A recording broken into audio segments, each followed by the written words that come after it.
उस टाइम क्या चीज आपको रोक रही थी, यार रिस्क नहीं लेता हूँ, सेफ खेलता हूँ, और फिर किस चीज ने आपको पुश करा कि यार लेट्स डू दिस? जो चीज आपको सही में चाहिए उसके लिए रिस्क तो लेना ही होता है। मतलब मुझे लगता है जब करियर के लिए और लाइफ के लिए ऐसे डिसीजंस लेने होते तो हम बड़ा सोचते हैं, लेकिन जब कोई बंदी पसंद आती है तो जाके मतलब तब नहीं इतना सोचते। मतलब रिस्क तो लेना ही पड़ेगा आपको, और एक कैलकुलेटेड रिस्क लेना पड़ेगा। मतलब मुझे काफी लोगों की यहाँ पे गर्लफ्रेंड या बॉयफ्रेंड होंगे, अभी हाथ कोई खड़ा नहीं करेगा, मैं बोलूंगा किसके छुपा रहे हैं। एक कुछ तो चांस होगा ना कि भाई at least I am feeling for that person, मैं जाके बोलता हूँ, हो सकता है सारे निढल रहे चलो अच्छा है, तो उतना दुख नहीं होता। लेकिन आज दिखेगा आपको क्या 4 साल बाद वो लड़का तो यहाँ पहुंच गया, उसकी लिंक्डइन प्रोफाइल आप देख रहे हो, लिंक्डइन प्रोफाइल में यार वो तो सीईओ बन गया, तो मैं रह गया। तो सोशल मीडिया से ये भी है कि दूसरों की सक्सेस उतना ट्रीट में कि इतना दुख नहीं होता जब आप फेल होते हो।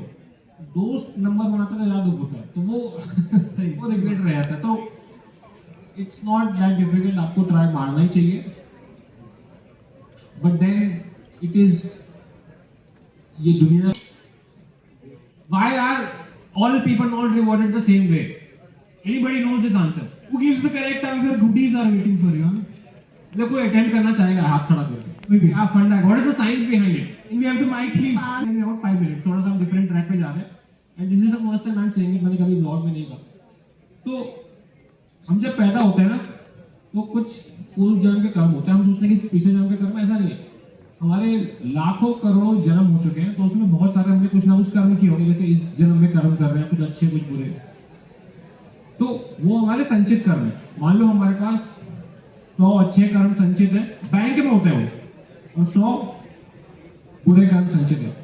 जब ये जन्म होता है ना तो उनमें से कुछ उठा के इस जन्म में डाल दी, तो हम तुम्हारे वहां से 10 अच्छे कर्म उठाए और 5 बुरे कर्म उठाए, उसको मिला के तुम्हारा शरीर बना दिया गया, उसको बोलते हैं प्रारब्ध, जो तुम्हें इस जन्म में भोगने ही भोगने।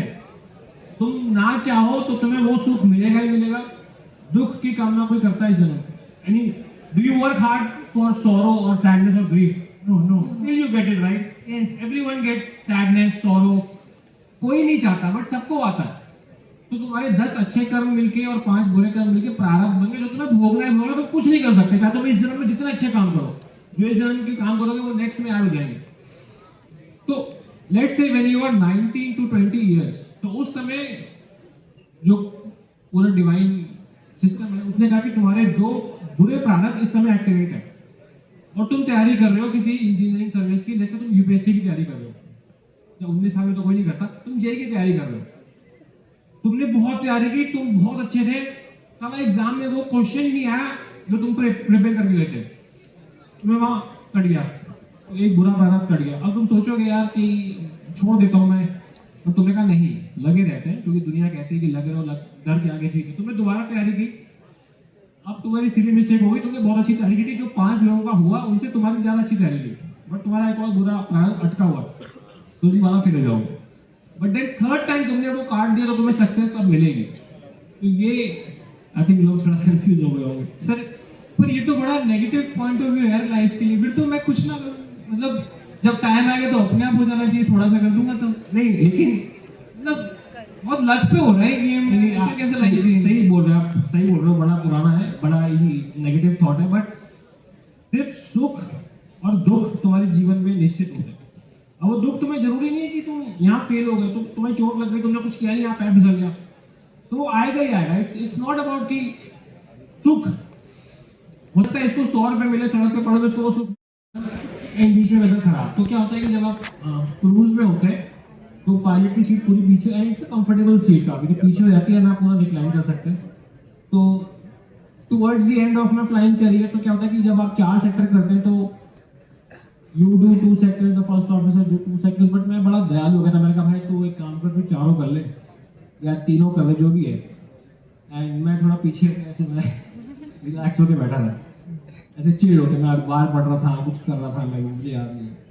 And we do that inside the cockpit, क्योंकि क्रूज में कोई काम होता नहीं, ऑटो पायलट लगा हुआ, सारा काम ऑटो पायलट करता है। हमें क्या होता है, हर वे पॉइंट पे जाके हम फ्यूल चेक करते हैं, do we have enough fuel, या फिर कैलकुलेशन ठीक है, टाइम चेक करते हैं, and we just give a call, जैसे नागपुर क्रॉस और नागपुर कंट्रोल आया था, so we are passing our flight lane, कहता है ठीक है, radio you are on radar. ऐसे बैठा हूं, और भोपाल के ऊपर थे हम, सुबह की फ्लाइट थी। वो बोलता है I fly so and so, visibility in Delhi 0 metres. How can it be 0 metres? कुछ तो दिख रहा होगा भाई, 10 मीटर 15 मीटर में उतारूंगा कैसे, कुछ तो दिख रहा होगा। कहते हैं 0 मीटर विजिबिलिटी। और क्या है कि to land in 0 metres the captain has to be qualified to do a automatic cat 3 landing, the first officer has to be qualified and the aircraft has to be certified. अब वो नया बंदा था, वो बिल्कुल ही नया बंदा था। मैंने कहा ले भाई लग गए। एंड मैंने उसको देखा, मैंने कहा भाई क्या करेंगे, अब कहाँ जाएंगे? कहता सर जयपुर चलते हैं।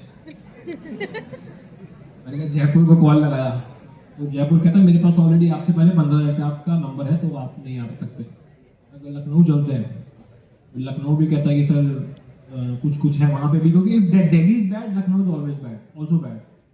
फिर कैसे इधर से करके हम गए, हमने होल्ड किया, फिर हमने लखनऊ से भीख मांगी, गिड़गिड़ाए, एंड वो हम कर पाए लैंड। एक दूसरी स्टोरी थी, व्हेन वी आर गोइंग, बहुत वेदर था, एंड जस्ट